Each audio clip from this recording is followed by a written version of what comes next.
All right, ready to dive into something pretty deep. Today, we're tackling charity, but not just, the basic stuff. Right. We're going way deeper, exploring a whole other level of giving.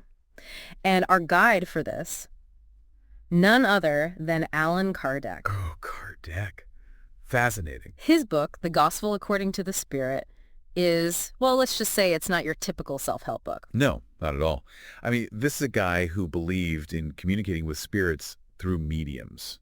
Think about that for a second. Yeah, it's like tapping into wisdom from beyond, right? Exactly. It's like a direct line.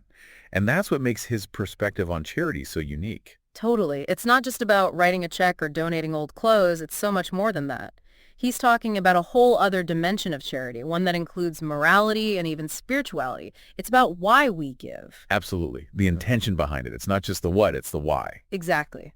Kardec was convinced that true charity, that's a force that shapes, well, everything. Not just the world, but our own souls, too. Yeah, I see that. So one of the first things that really struck me when I was digging into Kardec was this idea of discreet giving. Discreet giving, huh? Interesting. He even quotes the Bible on this, do not let your left hand know what your right hand is doing. It's all about that pure generosity that doesn't need an audience or a pat on the back. It's about doing good for the sake of doing good. Right. It's not a performance, it's a heartfelt act. Kardec really pushes us to look at our motives. Like, are we giving to genuinely help or because we want praise and attention? Well, that's a good question. It makes you think. Right. It's like, check yourself before you wreck yourself, but in a charitable way. Kardec believes true charity is a deeply personal thing. Between the giver and the receiver, no one else needs to be involved. It's almost sacred in a way. Interesting. To get this point across, he tells this story about a woman who helps families in need, but she does it all secretly. She makes sure they have food and clothes, even helps with education for the kids, but no one knows it's her. Wow. That's real generosity. Right. And it makes you think about the impact of those quiet acts of giving, the ones that no one ever hears about. You know, it reminds me of that story in the Bible about the widow's mite.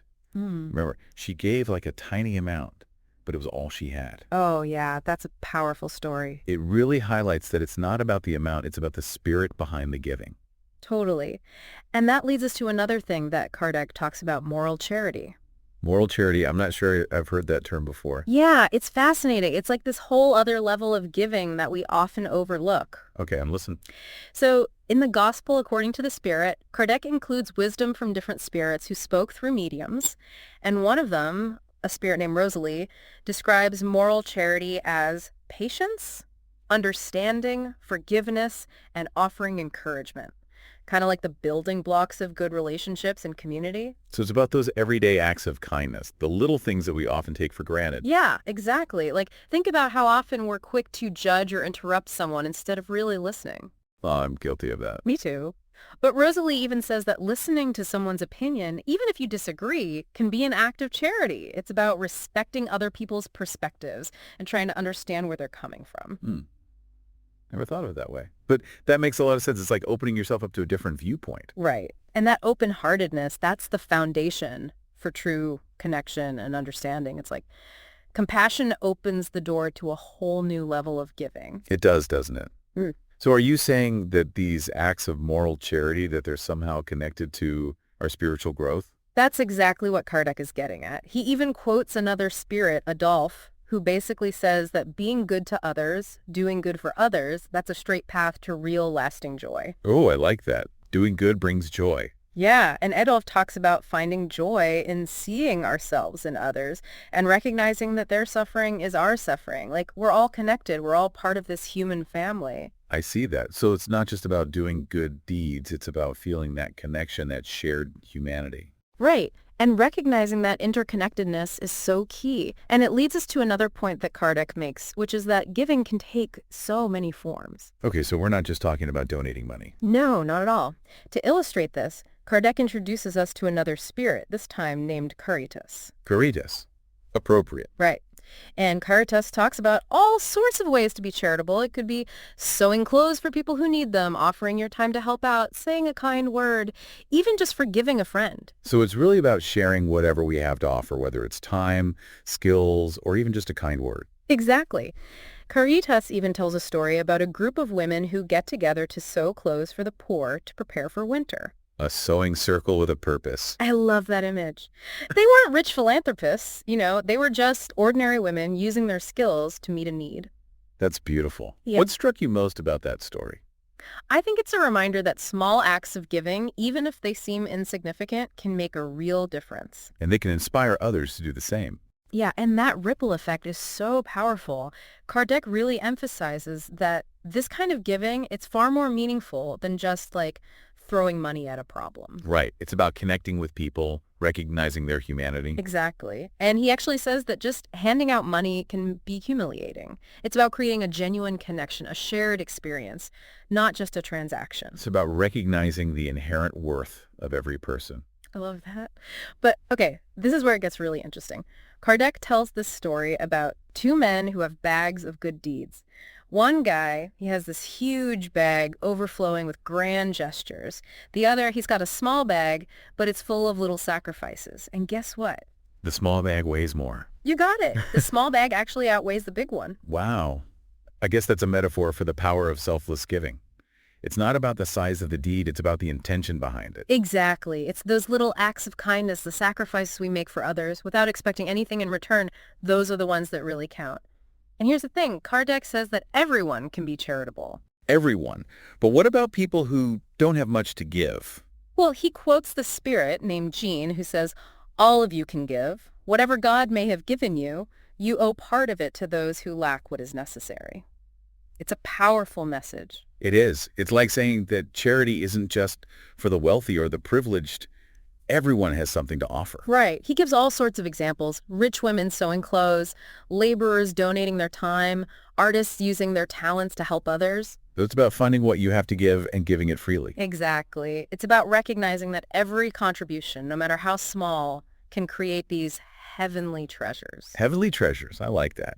It implies that our acts of giving not only benefit others, but also enrich our own souls. It's like we're creating this ripple effect of positivity, where one act of kindness inspires another and another and another. It's a beautiful vision, but it all comes back to compassion, doesn't it? Absolutely. Kardec really sees compassion as the driving force behind true charity. He even shares a message from a spirit named Michel, who describes compassion as like a bridge to charity and a pathway to God. A bridge to charity and a pathway to God. That's a powerful image. It is, right. And Michel talks about how compassion helps us overcome our selfishness and cultivate those qualities that make us better people, like humility, generosity, and love for others. It's about letting go of our ego and recognizing our shared humanity. Yeah, exactly. And he contrasts compassion with indifference, like living a life in isolation is empty and meaningless. It's like cutting yourself off from the source of true joy and fulfillment. And he talks about the reward of experiencing someone's gratitude, like that feeling you get when you've made a difference in someone's life. It's a beautiful thing, that sense of connection, of shared humanity. Right. It's powerful stuff.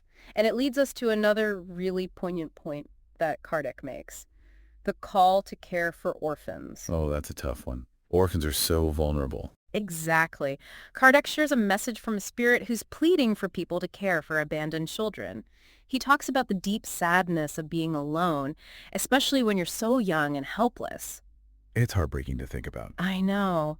And the spirit suggests that caring for orphans is a form of divine charity, like it's a way of embodying God's love and compassion in a really tangible way. It's like stepping into the role of a divine caregiver. Yeah, and here's where it gets really interesting.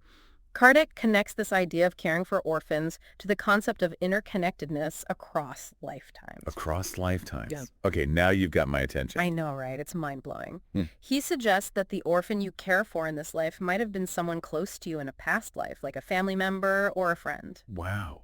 It's like a continuation of a relationship that extends beyond time and space. Exactly. It adds a whole other layer of depth to our actions, right? It's not just about helping someone in need. It's about honoring a connection that might go back lifetimes. That's a powerful thought. It makes you want to be more mindful of every interaction.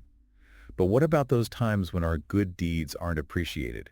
What about ingratitude? That's a tough one. And it's something that Kardec addresses head on in the next part of our deep dive. Yeah, so we've been talking about how our actions, especially when they come from a place of compassion and generosity, can have this ripple effect that goes beyond this lifetime. Right, right. But Kardec, he doesn't shy away from the hard stuff. No, he doesn't. He gets that experiencing in gratitude. That can be, well, a real downer. Oh, yeah, for sure. It's like you put yourself out there, you try to do something good, and then nothing. No thanks, no acknowledgement. Exactly. And it can make you question everything, like, why bother? Right? What's the point? But Kardec, through the Spirit Guide, he reminds us that actually, if we're seeking recognition for our good deeds, Oh, interesting. that actually takes away from their value. It's like bragging about how charitable you are. That kind of defeats the purpose.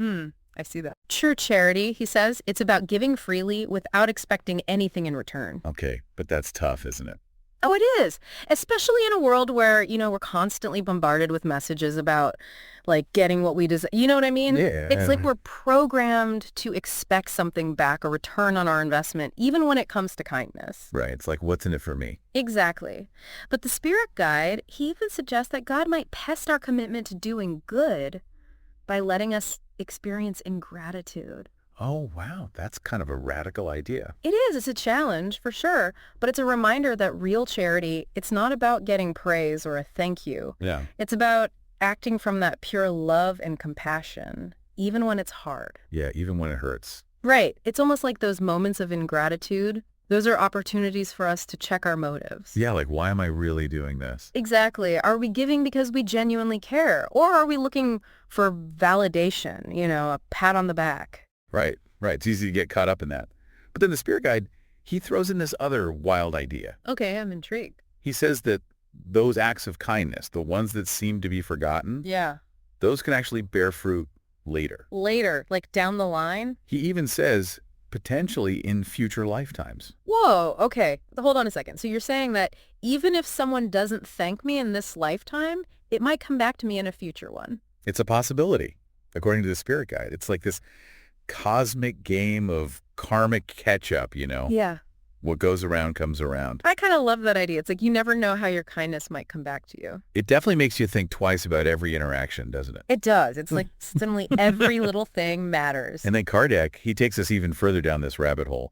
He introduces us to this spirit, St. Louis. Okay, St. Louis, what's his take on charity? He really pushes us to examine how wide our circle of compassion is. What do you mean by that? Well, do we only extend kindness to the people we agree with?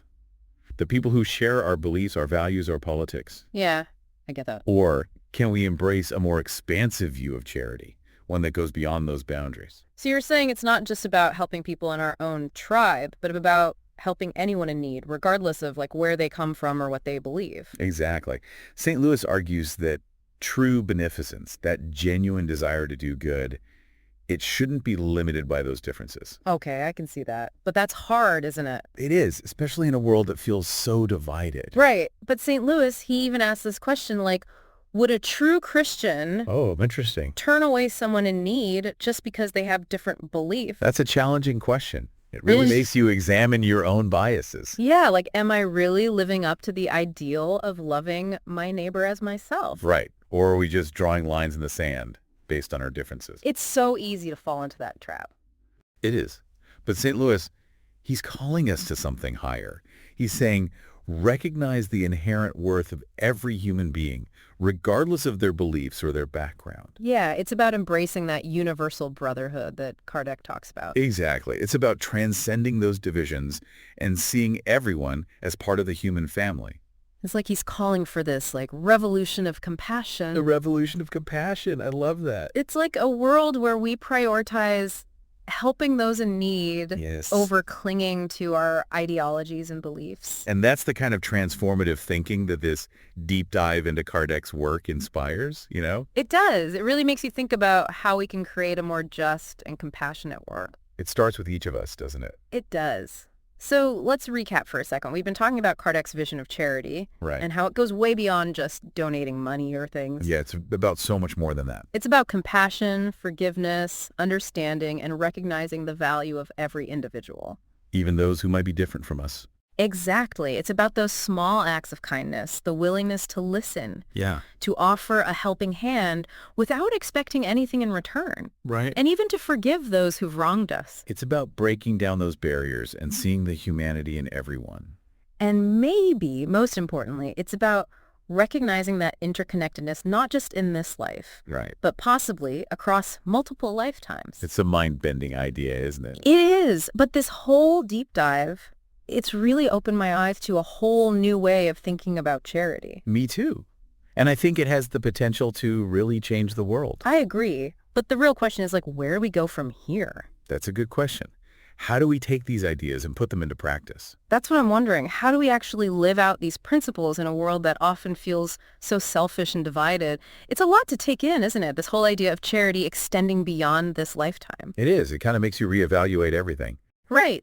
If we really are connected across lifetimes, if the people we encounter now might have been part of our past. It changes things, doesn't it? It does. So, Imagine, every interaction, every choice we make, it could have these ripple effects that we can't even comprehend. it's like suddenly every act of kindness takes on a whole new meaning. Yeah. And forgiving someone, offering a kind word, it's not just about this moment. It's about something much bigger. Exactly. It's about honoring those connections, even if we don't consciously remember them. Wow.